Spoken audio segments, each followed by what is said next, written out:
Hey everyone, it is Alyssa from Planned Alyssa coming to you from my very messy office. And I have a different sort of video for you today. I was really behind on my YouTube comments and, I try to read everyone's comments, and if you ask questions, try to respond. Hopefully I answered everyone's questions, in line on the YouTube comment screen, on the comments for the different videos. But people asked some different questions, and some of them I think were questions that other people might have too. We might not necessarily read all the comments on old videos especially. And so I thought what I would do is actually make a video where I answered some of these questions. And what I did was I divided the questions up into Etsy questions, Amazon, mostly Amazon FBA, but selling on Amazon questions, and then Amazon merch / print on demand questions, which were the recent questions that I received because those are what I upload videos on. So I'm going to do the Etsy questions first, then the Amazon merch questions. And I'll try to, screenshot everyone's questions. And of course, if you have more questions, absolutely leave them in a comment on this video and I will try to get to them. So without further ado, here is what people wanted to know about selling on Etsy. Okay, so the first question is from, this is her screen name or his screen name, I don't want to judge, but I love it. It's Veronica, and he asked, what is the average percentage in fees per transaction on Etsy? Do they charge a fee if someone uses PayPal? Seems like it adds up to be the same or a bit more in fees than eBay. Thanks. Actually, I do find Etsy to be a little bit less than eBay and less than Amazon. So Etsy, just like eBay and Amazon, has different fees for different parts of the process. To list an item on Etsy, it's a flat fee of 20 cents, and that is for 4 months. So anything you list on Etsy is good for 4 months, and if it sells before then, that's awesome. And then you can relist it, and when you relist it, it's another 20 cents. So they don't have the free listings that you have with eBay and Amazon. Of course, it's free to list on Amazon. Sorry, I was waiting for some motorcycles to go by.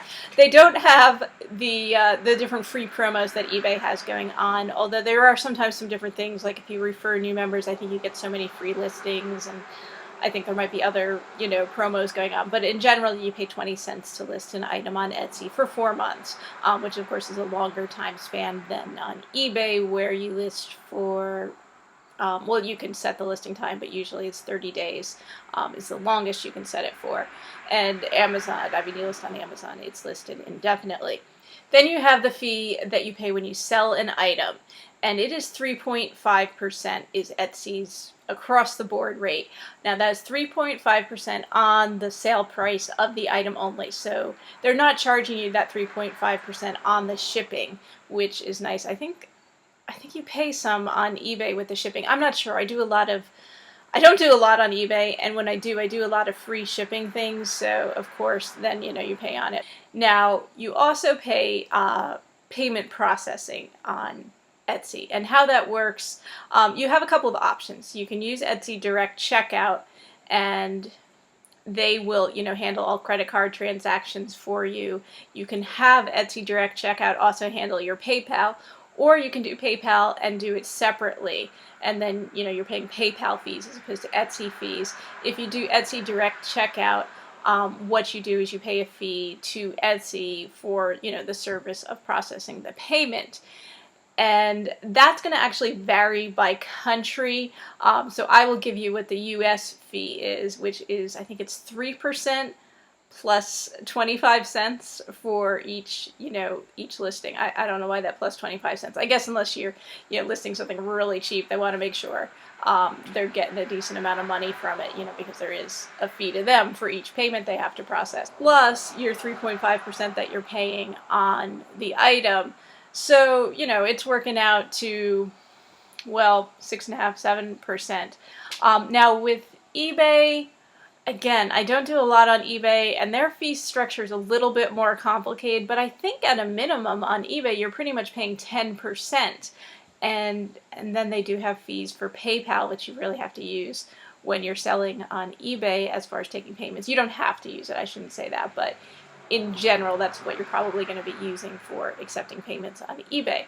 So, for me, Etsy works out to be, I get to keep a little bit more money than I do with eBay or I do with Amazon. But again, it's different items that sell on Etsy versus what sells on eBay versus what sells on Amazon. So, that's how I determine really what I'm doing, not so much the fee structure.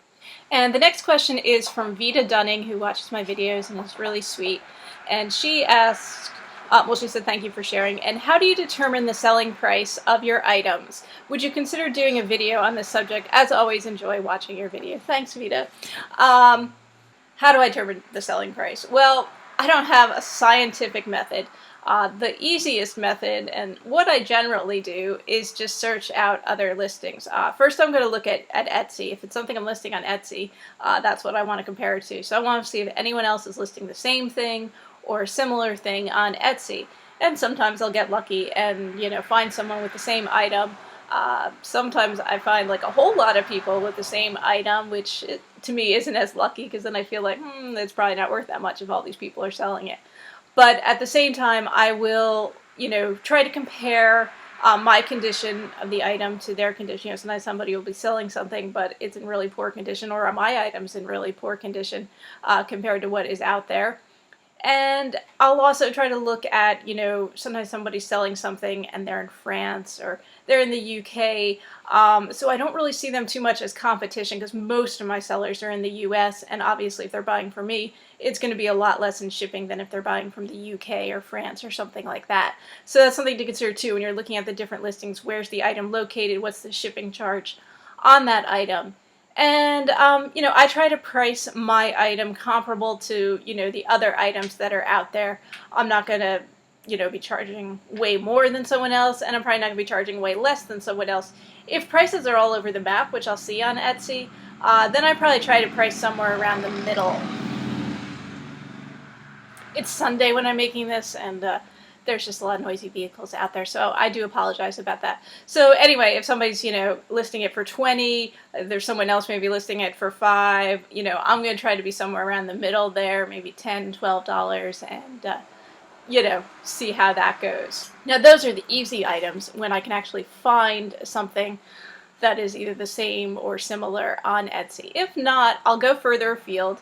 eBay is a great place to research items. Now, if you're using eBay to research selling prices, I would advise using the advanced search feature on eBay and looking for completed listings, sold listings, because otherwise, really, people can price their item at whatever they want on eBay or anywhere.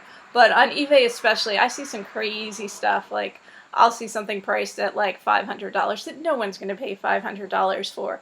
So, it's not very useful to see that. I'd rather see if anyone has sold something like this and what it sold for. And so that's how, when you use the search, there's a little thing off to the side that says advanced search. If you use that, you have a lot more options that come up. So you can look for completed listings, you can look for sold listings, and that'll give you a much better picture of what something's actually worth.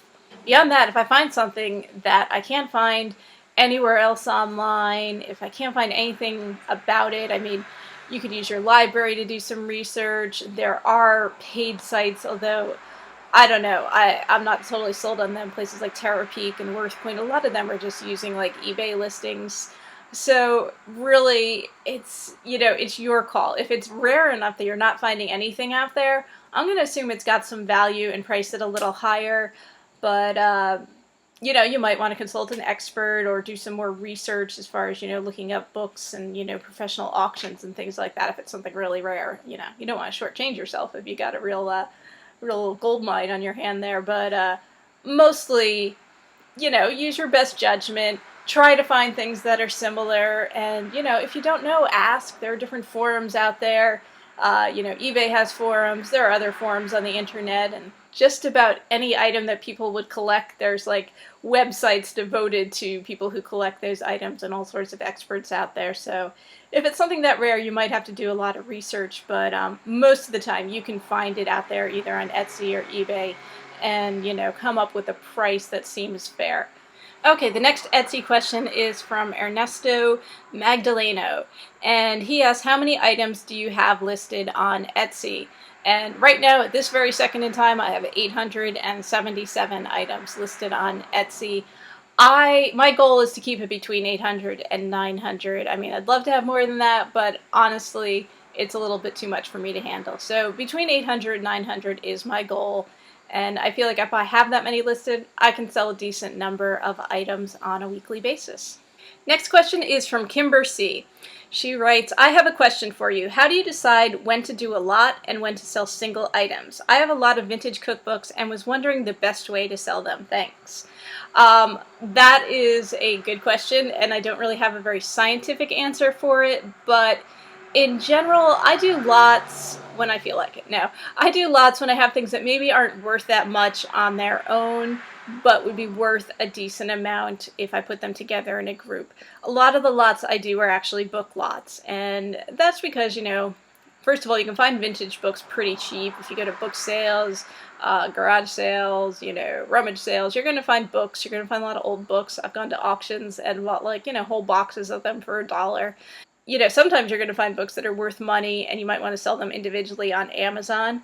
But a lot of other times you're going to find these older books that maybe aren't worth that much on their own. I'm thinking maybe like something like literary classics, like, how many editions and copies are there out there of, Huckleberry Finn or something. But if you have a nice hardcover edition of Huckleberry Finn and, maybe you have some other Mark Twain books or you have some other classic books, you can put these together in an attractive looking lot and sell them on, Etsy. And so I'll sell, a group of books for, maybe $30 to $50, depending on how many books are in the lot, how nice they are in condition.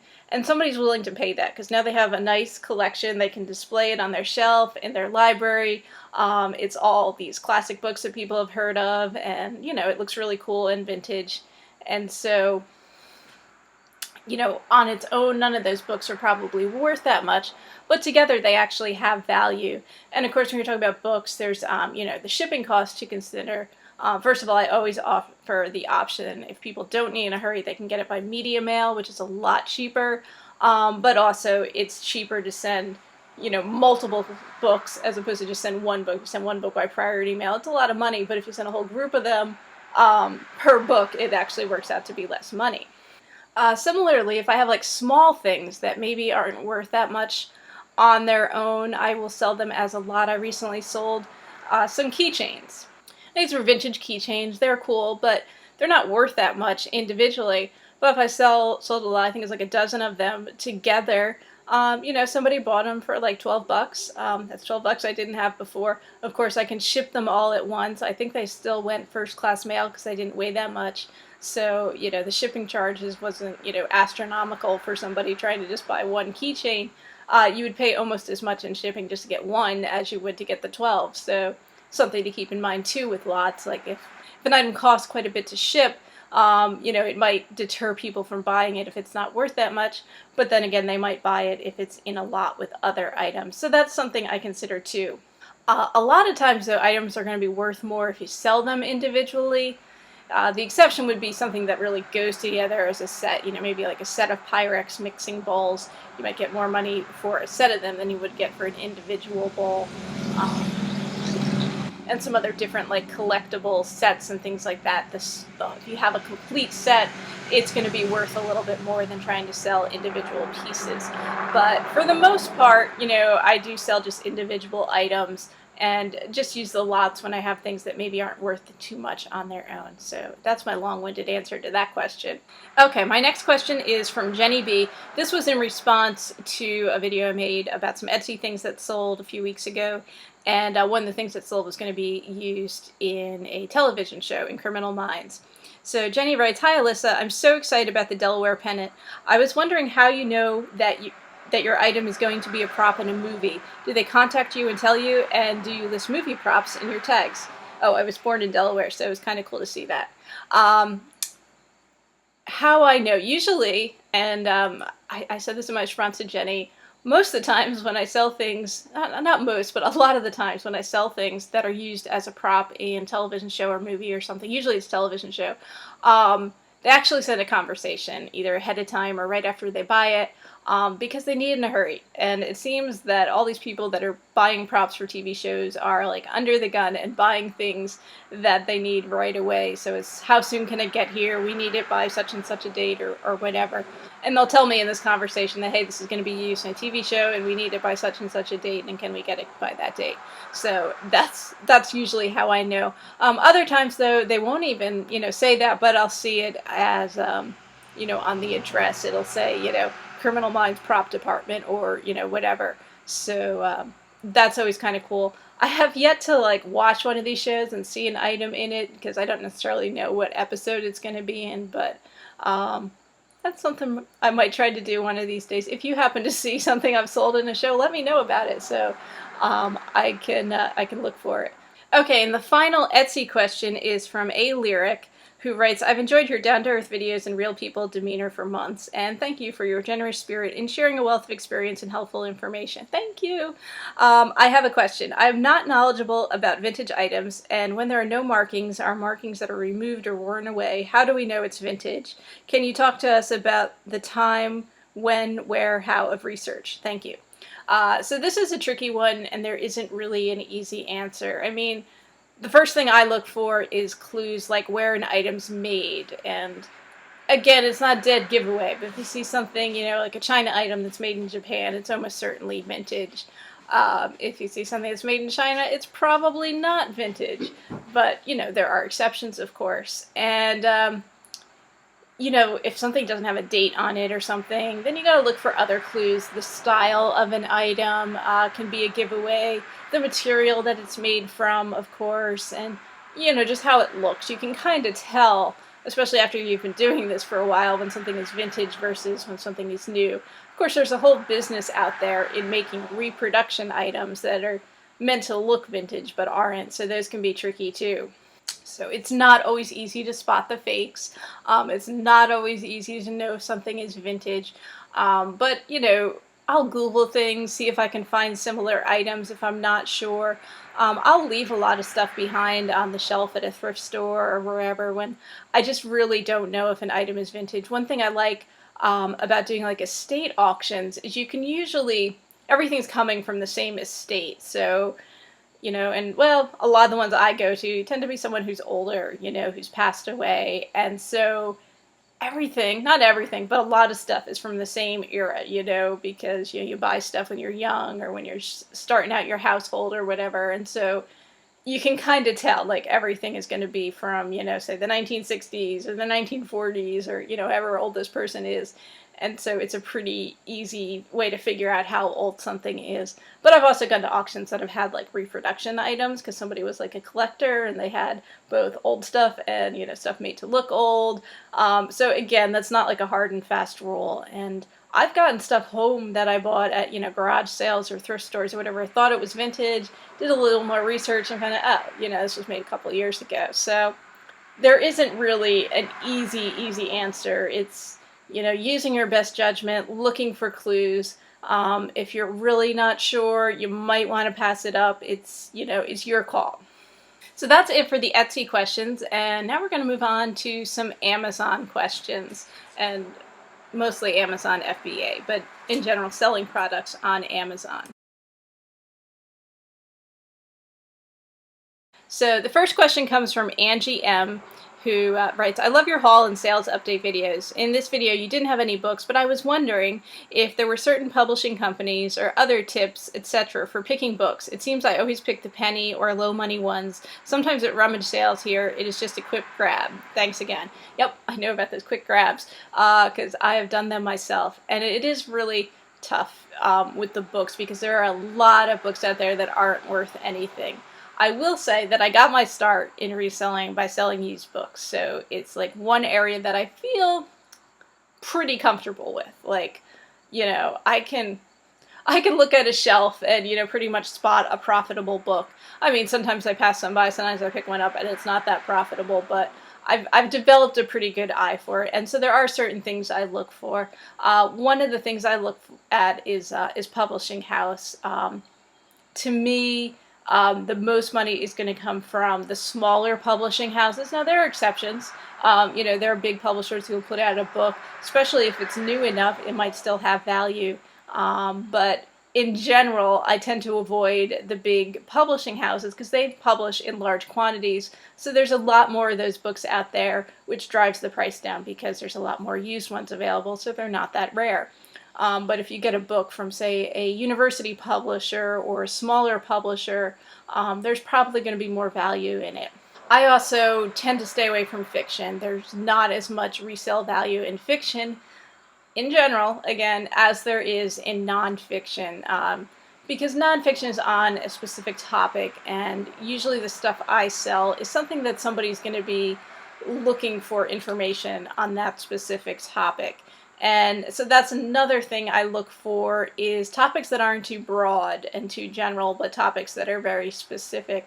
Whereas I might avoid like a cookbook that's just, a general cookbook if it's like very specific, I can't even think of something offhand, but like maybe a specific type of cuisine, specific type of dietary need or health need type cookbook, I might look at it because there probably weren't that many books published on that subject, and somebody that needs that is going to want that particular book, and it's going to have more value because there probably weren't that many of them out there. It might not have been something you could have ever picked up at your local bookstore. You might have had to special order it or whatever. So, I look for smaller publishers, specific topics, as opposed to maybe a book about dog training in general, dog training for, golden retrievers or something like that. It's a very specific niche topic, and so there's more likely to be value in a book like that as opposed to a very general book from a bigger publisher. So it's not a hard and fast rule, but that's kind of what I look for. But when you're doing like a quick grab, it's hard to even like do that. You just got to look real quickly and look at something, either by the topic or by the publisher that looks like maybe it might have some value. Next question is from Rafael Fernandez, and he asks, do you do arbitrage or thrifting, and time spent versus a traditional 40-hour work week and stress? So I do both. As you know from my thrift haul videos, I do go thrifting and find stuff to sell on Amazon and elsewhere. And I also do arbitrage, and by arbitrage, what people are referring to is going to retail stores and finding stuff that I can sell on Amazon at a profit. Most of the time this is going to be stuff I'm buying on clearance at those stores, and it's still going for enough on Amazon. I'm getting at a low enough discount that I can flip it and make some money by selling it and sending it off to Amazon and selling it. And then the second part of his question is the time spent versus a traditional 40-hour work week and stress. I find, first of all, I'll just answer the stress part. I find what I do a lot less stressful than having a job and working for someone else. But that's just me. That's just my personality type. I'd rather be my own boss and do my own thing. And, I've had jobs and I like them, but there's a lot of stuff that goes along with having a job. You have bosses, you have people doing things maybe not the way you would do them. You have coworkers, some of them who you get along with, some of them who, you find really annoying. So that's part of the joys of, working in a traditional job versus being self-employed. Now, some people would find more stress in being self-employed. I don't have a steady paycheck. I rely on the fact that my businesses are going well, and it seems to be okay, knock on wood, but, stuff can go wrong, so I don't have, like, the safety net of knowing, I got a steady weekly paycheck coming in week after week. So, there is that. For some people, that might be a stressful situation. For me, I'm fine with that. And as for time spent, reselling is really a full-time job for me, so I put in about 40 hours a week. I might not do it in the same, format that everyone else, with a traditional job. Like, I don't say I work Monday through Friday, 9 to 5 or whatever. I tend to, put in my own hours, and, some nights I'll work really late. I'll work some weekends, but then I'll take other time off. So I can really make my own schedule, and it's flexible, which I like. And, that's something that works really well for me. If I have, in my other life, I'm a writer. If I have a project I'm working on, I can spend some time working on that and, put, reselling stuff on the back burner for a little bit, or, just take one day and do a whole bunch of reselling stuff, put in like a 12-hour day, and then spend other days working on the writing or whatever I'm working on. So that's one way to look at it. But in general, I would say I'd work pretty much a 40-hour work week. Okay, this is a more specific question from Jacqueline DeWild, and she asked, I'm getting a Dymo for my products, but can I use my inkjet to print the labels for the box to ship to Amazon? I'm talking about the half-page labels. And so if you guys are familiar with Amazon FBA, you need to print labels that go on each item, a barcode label. And then because you're going to be sending your items to Amazon, most likely via UPS, you need to print out a shipping label, and you're going to want to do that through Amazon because they give you a great discount. And if you've been reselling elsewhere, you're probably printing out shipping labels, for Etsy or eBay or whatever, from your printer. So yes, you can use an inkjet printer for this, and that'll work fine. I happen to use a laser printer, and you can get a black and white laser printer for about the same money or even less money than an inkjet printer. And if you are going to be doing this long term, I would definitely recommend saving up your money and investing in a laser printer. And that is because long term you're going to save a lot of money. Those inkjet cartridges are really expensive, and they don't last very long, whereas the laser printers, the cartridges are about the same as the inkjet printer, but they last like hundreds and hundreds of pages. So, you're going to save yourself a lot of money long term on ink. So definitely, think about saving up some money and picking up a laser printer if you're going to be printing out a lot of shipping labels. That would just be my suggestion. Okay, and the final Amazon selling question is from Cher Bartlett. She asked, do you RA, which is retail arbitrage, and do you have to make up most of your own listings? So like I said, I do retail arbitrage. That's probably the bulk of my Amazon listings are retail arbitrage listings. And when I say retail arbitrage, I'm talking about, of course, like the discount stuff. That's mostly what I do. In most cases, I'm not buying something at full price and flipping it on Amazon, with the exception of the fourth quarter, when you can probably do that with some different hot toy items. But then she also asked, do you make up most of your own listings? And what that means is, do I have to create the Amazon product detail page? And the answer is no. I hate creating listings on Amazon. Some people have no problem with it, and there's a lot of benefits to doing it. Now, if it's something that's already in the Amazon catalog, you shouldn't be creating your own page for it. But if you're creating like a bundle or something that's not in there already, or it's your own private label item, then you're going to create a product detail page for it. There's a little bit more steps, I feel like, than creating a listing on Etsy or creating a listing on eBay. So it's a little bit more work. To me, I feel like the Amazon system for creating a product detail page is kind of clunky. It's not, well, they're always changing it around a little bit, but it doesn't seem to work totally the way it should. I always have little issues with it. And what I end up doing is once in a while I buy things that I have to create listings for, and so I kind of shove them off to the side because it's like, I don't want to deal with them. And then one day I just like, okay, the pile's grown. The pile has grown too big, and so I have to deal with this. And so, I set aside a day and just create a bunch of product detail pages on Amazon. But I honestly hate it.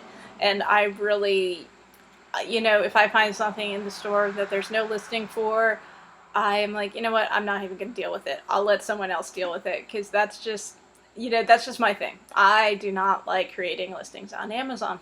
So, if you don't mind it, there's definitely some money to be made out there by, taking that approach, by creating bundles or, creating listings for things that aren't already in the Amazon catalog. Okay, and the final set of questions concerns Amazon merch or like print-on products in general, because not too long ago I uploaded my most recent Amazon merch update video, so these questions all pertain to that.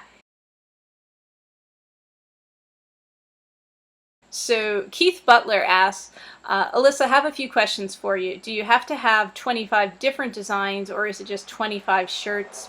Next, can you explain the revenue and profit? Do you receive both revenue and profit? How much does merch get? Next, my design is for Michigan women only, so I'm selling locally, state of Michigan, not nationally yet. Would this be a problem? Finally, can I send merch my shirts, or do I have to send my designs for merch to print? So there's a lot of questions there. But first things first. Now, when he's asking about the designs, the way Amazon merch works, when you get approved, your account is approved to upload 25 different designs for shirts. And that is the limit you're at until you sell 25 shirts. You don't have to sell 25 different shirts, like 25 different designs. You just have to sell 25 total shirts, and then you get upgraded to 100 shirts, and once you sell 100, then you get an upgrade to 500, and it keeps going up. So he's asking about the revenue and profit and how much does merch get, and this is where things get complicated because first of all, merch has two different styles of shirts that you can print your designs on. It's either Anvil or American Apparel. The Anvil shirts are a little bit cheaper. The American Apparel shirts, which are a little bit nicer, are a little bit more expensive. So you set the selling price of your shirt. Amazon gets a flat fee per shirt. I think it's like $9.31, something like that, regardless. So they get that off the top. And then they also get a percentage of the selling fee. I'm not exactly sure what it is. I'm trying to think what it is. I want to say it's like 25%, 15%. I can't remember. What you get, your profit from that, will depend on what type of shirt your design is being printed on and what you set your price as. And you'll be able to see this, like you don't have to do all this math yourself. When you upload a design, you're going to set, what kind of shirt you want printed on the Anvil or American Apparel. You have to actually have separate listings. So if you wanted a shirt to be available in Anvil and American Apparel, that's going to be two different shirt listings in your catalog, two different designs or whatever. So you pick what kind of shirt you want on, and then you set the price. So, if you set it for, like, say, $19.99 on an American Apparel shirt, your income from that is going to be like six something, I think. If you set it for like $18.99, it's going to be five something. On the other hand, if you use the Anvil and you set it at, say, like $16.99, I think, which is what I have a lot of mine set at, then you get five something for it. And you're just going to get more and more the higher priced your shirt is. And really what you decide to price it at is up to you. But, obviously, if you're pricing it for a lot of money, you might be scaring away some buyers. That's really the best royalty rates I've ever seen with any of the print-on-demand sites I've used. So Amazon is pretty good as far as giving you a nice chunk of the sales. And they can do that because they're Amazon and they're huge. And so, the companies that they're working with, where they're getting the shirts from, where they're getting the stuff printed, they're getting a fabulous discount just like they get with UPS. And then he asked about the design, and I would recommend, looking at specific designs. His design is specific to the state of Michigan. Designs that are specific to places, different types of people, different niches, because the more general something is, the more there are going to be out there of it, the harder it is to find customers and find people that are going to be willing to buy it. And if you're thinking of down the road marketing, the more specific you are, the easier it actually is to create, a targeted marketing campaign that would focus on those specific people. If you want to do a Facebook ad campaign and you have a shirt that's specifically geared to Michigan women, you're going to have a much better success, I think, with, a targeted marketing campaign that's targeted to Michigan women, And then his final question was about sending in shirts versus sending in designs. The way merch works is it's just a print-on-demand site, so you do not send in any product. All you are giving merch is the design, and then they are printing it, shipping it. They print the shirt when somebody orders it, so they're not, warehousing, hundreds of shirts that, they're hoping someone will buy. They only print once they have a sale. Now you can send printed shirts to Amazon, have them sell them, but you would do that through FBA as opposed to merch. You'd have to be approved, I guess, to sell clothing, which you can get approval for, and then, you could sell your designs that way if you prefer to sell the shirt. And there might be reasons that you would want to do that too. So it's up to you. Second question is from Rescued Relics, and they asked, do photographic-based designs or other types work on Amazon shirts, or do they have to be drawn or digitally created? I have not created any photo shirts myself. I've heard from other people that have, that the photographic, images work really well on the shirts. They come out just fine. I've used some more complex graphics, and they have like a watercolor style going on, and they do come out really good. So the printing, it's digital printing, but it's good quality digital printing. I mean, it's not going to be as great as screen printing, but sometimes for some of those designs, like the photograph designs and the like complicated graphics, sometimes the digital printing actually can be a little bit better. It can work a little better as opposed to screen printing. So yeah, you can always test out designs too. You can order a sample shirt. I mean, you have to pay for it. But if you're really not sure about something, you want to see how it comes out, definitely I would recommend doing that. Kenneth Smith asks, hi, what are you using for software to make your designs? I tried making PNGs, but I cannot get the pixels right. Did you take a course? Thanks for the videos. So those of you that watch my videos know I'm kind of a cheapskate, and I don't like to spend a lot of money on things. At some point I might upgrade what I'm using to create shirts, but at the moment I'm using free software. You can go online and download Inkscape. It's a free vector graphic editing software. It's similar to Adobe Illustrator, not as complex as Illustrator. You can't do quite as much as you can with Illustrator, and there's some like quirks and things that to me don't work quite right in Inkscape, but the price is right. It's free, so for me right now it works fine. To create a PNG, which is the type of file that Amazon requires you to upload your designs in. First of all, you have to set your document size to match Amazon's 4500 by 5500 pixels rule. And then once you create a design, there's an option to export a PNG file. Make sure you have it set to the page as opposed to the drawing, and hit export, and you will have a PNG that you can upload to Amazon, no problem. And yes, if I took a course, I didn't. There are some tutorials out there if you've never, used Inkscape or a similar program. There are definitely some tutorials both on YouTube and just, written out tutorials as well. So definitely look for those. I've consulted them when I couldn't figure out how to do something, and it's worked fine. I have in the past have some limited graphic design experience. I used to work for a newspaper publisher, and so had to lay out pages and occasionally make ads. I mean, we had graphic designers that worked for us, but occasionally when we were swamped or whatever, in a pinch, those of us who were actually editorial staff would have to do stuff. And so I can manipulate graphics. I have some understanding of DPI and things like that, so I'm not completely ignorant about it. Plus my other life, I'm an author, and authors have to create a lot of their own marketing material, so I have some experience creating bookmarks and other items to promote my books, so that all I guess plays into my experience there. And the final question of this video is from Puppet Fun. And I probably should put this first because this is like more basics about Amazon, but they say, I don't understand. You design the shirt. Who actually makes the shirt? How do you get traffic to your stores? So like I said, you create a design, you upload it to Amazon Merch.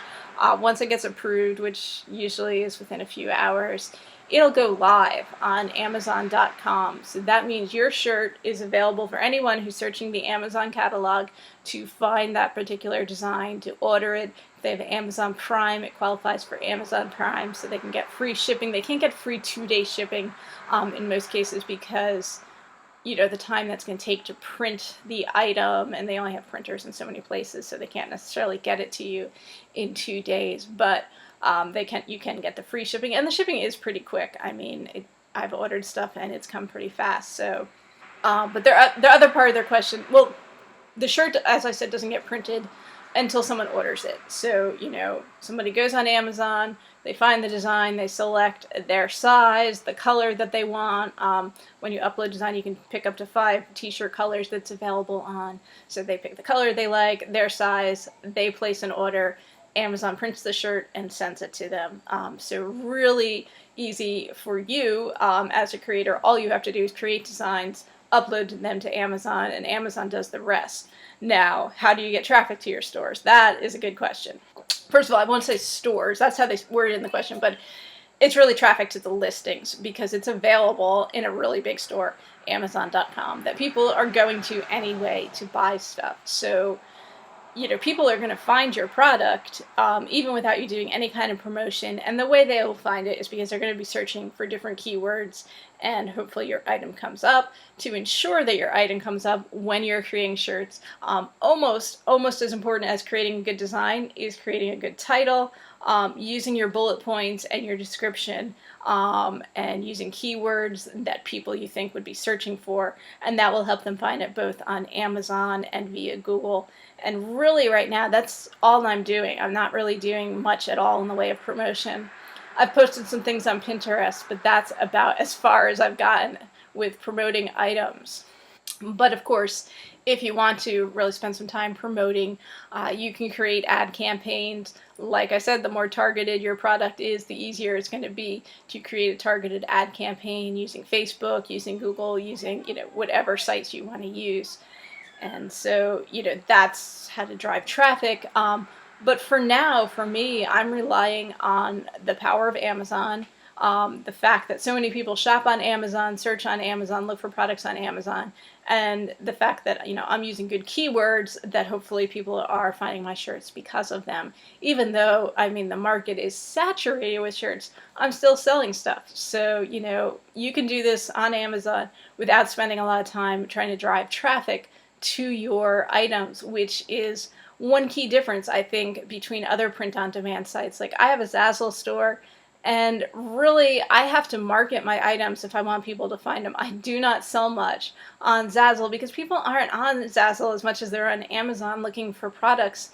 And, when somebody wants a shirt on Amazon, they don't care. Well, some people care who designed it, but most people just want a shirt that expresses a particular sentiment or idea, or appeals to a certain interest group.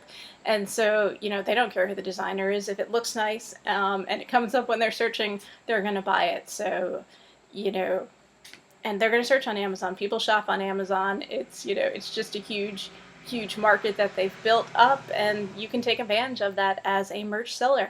So this was a new thing for me to try, the question and answer video. And if you liked it, please let me know, in the comments, give me a thumbs up, whatever. And if you'd like to see more of these in the future, let me know. I didn't realize how long this was going to be, so I think going forward, I might try to divide these up into, on different topics, or at least different selling platforms, to make it a little bit more, not so long. And, for those of you that are interested in certain things, you can just watch those videos. But if you have any questions for a future video, please feel free to also leave those in the comments below. And yeah, I'll see you all again soon. Hope you're all doing well and having success in all your businesses. And happy selling, everyone.